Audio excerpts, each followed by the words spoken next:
काम कोई कर रहे हैं। भगवान से लोग भी ना खाए। अरे तुम्हारा तो कुछ नहीं होता। सुबह उठते और कितने लोग हैं जो अपनी माँ या बाप को प्रणाम करते हैं, भगवान को प्रणाम करते हैं। है कोई तो कथा में जाए तो कोई लाभ नहीं, और कराए तो कोई लाभ नहीं, घंटा चढ़ाए तो कोई लाभ नहीं, प्रसाद बांटे तो लाभ नहीं। या तो बोले जी ग्रंथ सब खाते हो, ये पहुंचते हो, है तो वही ताकत। धर्म जानो कि धर्म माने क्या, धर्म हमें कहां से कहां ले जाता है। और मेरे पूर्वज आए इस धरा पर, भगवान क्यों आए?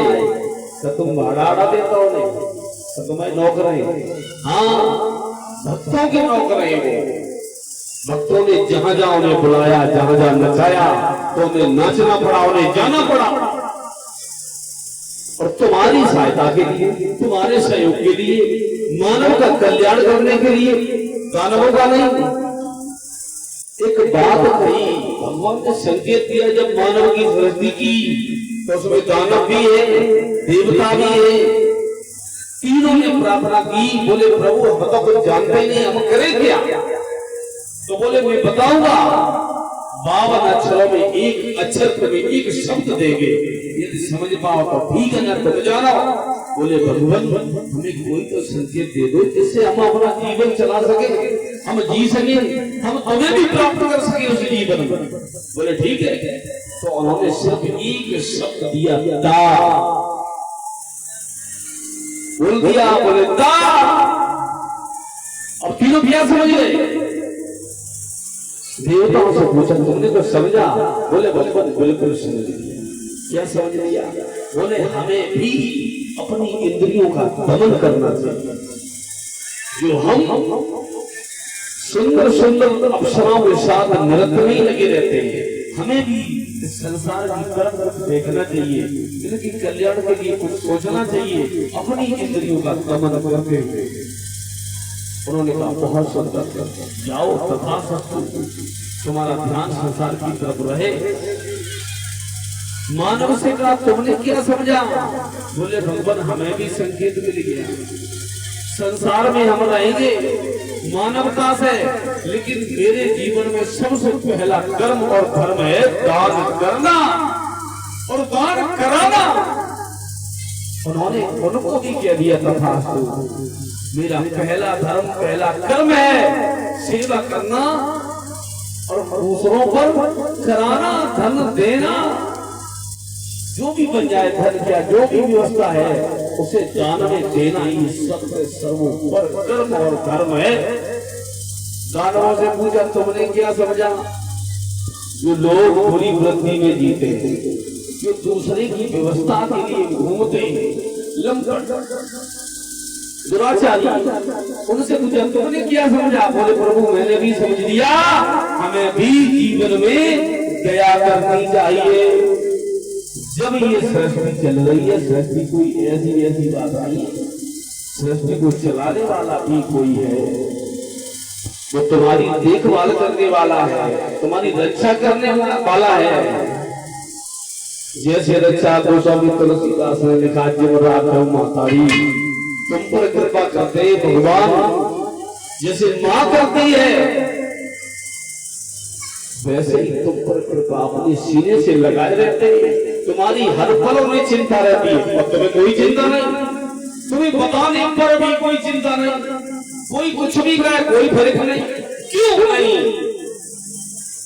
तो फिर ये न कहो कि हम इंसान है, मानव है, एकदम पशु, इसमें कोई शंका नहीं। मैंने तो मुक्त उपनिषद में ये पाया है कि यदि कोई एक बार, मैं तो देखते गांव-गांव में हंडी बंडी चढ़ते हैं, पृथ्वी को स्वच्छ बनाने में माँ भगवती ने कितने राक्षसों का वध कितनी बार किया। माँ अंबिका, महिषासुर,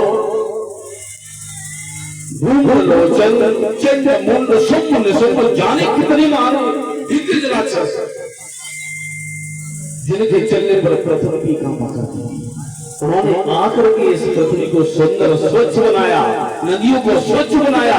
उनका काम किया था प्रगति को गंदा करना, इसमें प्रदूषण फैलाना और कैसे कि वो मांस मच्छर का भक्षण करते थे। तो यहाँ तक प्रमाण पाया है मैंने, उनमें साफ साफ लिखा है हमारे ऋषियों की कलम से कि यदि कोई व्यक्ति एक बार मीट खाता है तो वो इतना प्रदूषण फैला देता है, आधे जीवन में उसकी भरपाई नहीं कर पाता। एक बार सिर्फ खाने से वो कितनी बार खाते हो, कितना खाते हो, कितने लोग खाते हैं। पृथ्वी और ये वातावरण, ये प्रकृति कब तुम स्वच्छ बना पाओगे, क्योंकि जीवन में कोई नियंत्रण नहीं। अब ग्रंथों की तो ये बात है, ग्रंथ हमें ये संकेत करते हैं और हम सारे दिन सारी रात यही बोलते रहे, कौन सुनेगा, कौन अपने जीवन में उतारेगा, क्योंकि जमाना इतना दूषित हो गया। यदि हम ऐसा ही करते रहे तो मेरा देश भारत शक्ति और बल में 97% था। ये ऋग्वेद बताता है, मैं नहीं कहता हूं। 97% राजेंद्र फैज का, आज 13% है। तुम क्या कर रहे हो देश में? इतनी कथाएं होती है रिकॉर्ड से बाहर, हर गांव में होती है, एक नहीं 10-10 होती है, लेकिन फिर भी फर्क नहीं पड़ता है। कथा नहीं होती है, मिथ्या है, मनोरंजन है, कथा कुछ बात अलग होती है। मैं तो कुछ कहने के लिए आए, कुछ बोलने के लिए आए, लेकिन आप लोग क्या कर रहे हैं, क्या नहीं कर रहे हैं, हम क्या कह सकते हैं, तुम खुद देख रहे हो। तो हम बोल भी क्या सकते हैं, हम किन्हें समझाएं, किनसे क्या करें। जीवन में ऐसा ऐसा करने के लिए हम आपको बता के जाते हैं, बोल के जाते हैं कि जीवन में बिना ही धन खर्च करें तुम्हें लाभ होता, इस कथा से, इन संतों की वाणी से। लेकिन तुम्हें तो कोई चिंता नहीं, तुम्हें आने बाबा ही, तुम्हें एक छोटा सहयोग करने में हमारे महाराज जी का भी तुम्हें परेशानी होगी, क्योंकि संतों के अलावा बिना संत के आज तक कोई व्यवस्था बची नहीं, धर्म भी नहीं तुम्हारा बचा। यदि संत ऋषि मुनि नहीं होते तो ये धर्म भी नहीं होता इस पृथ्वी पर। तुम्हें उनसे सीताराम करने में आफत है, तुम्हें बहुत बड़ी दिक्कत होती है, तुम तो उस पर दृष्टि डालते हो, तुम तो संतों की कमियां ढूंढते हो कि किस संत में कौन सी कमी है। संत की कमी तुम क्या ढूंढ लोगे, जिन्होंने सब कुछ समर्पण और सहारे के लिए कर दिया, तुम क्या बिगाड़ लोगे उनका। लेकिन तुम्हें सोचना चाहिए, हमारा जीवन है संतों की सेवा करना, उन्हें अपनी बात बताना, क्योंकि जब जब अगर कोई बढ़ा, कोई दानी बना, कोई यज्ञ करता बना, तो संतों के माध्यम से ही बना। बिना संत के माध्यम से कोई बना हो तो कितना भी प्रकांड विद्वान हो, हमसे बात कर। नीम साहब में 88,000 ऋषि थे, उन 88,000 ऋषियों ने इस पृथ्वी को स्वच्छ कर दिया, और तुम्हें कोई परवाह नहीं, और तुम्हें कोई चिंता नहीं। इसलिए कहना है, कथा अमृत पान करना ये कोई छोटी मोटी बात नहीं है। इसलिए भगवान की कथा बड़े ध्यान से सुनिए। भगवान कृष्ण का अवतार होगा, बोलिए वृंदावन में हरिलाल की। डोला लीला भजन बोलने पे सुंदर कथा है, तो सब लोग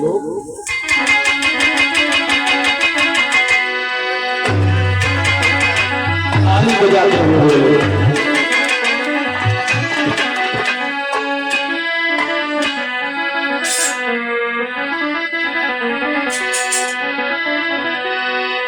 मन हो जा दीवाना रे राम जी के चरणों में, मन हो जा दीवाना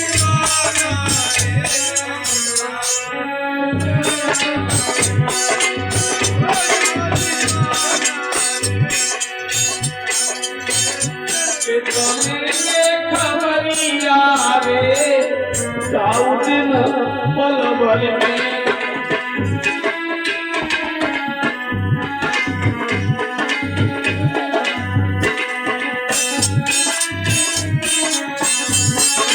Hare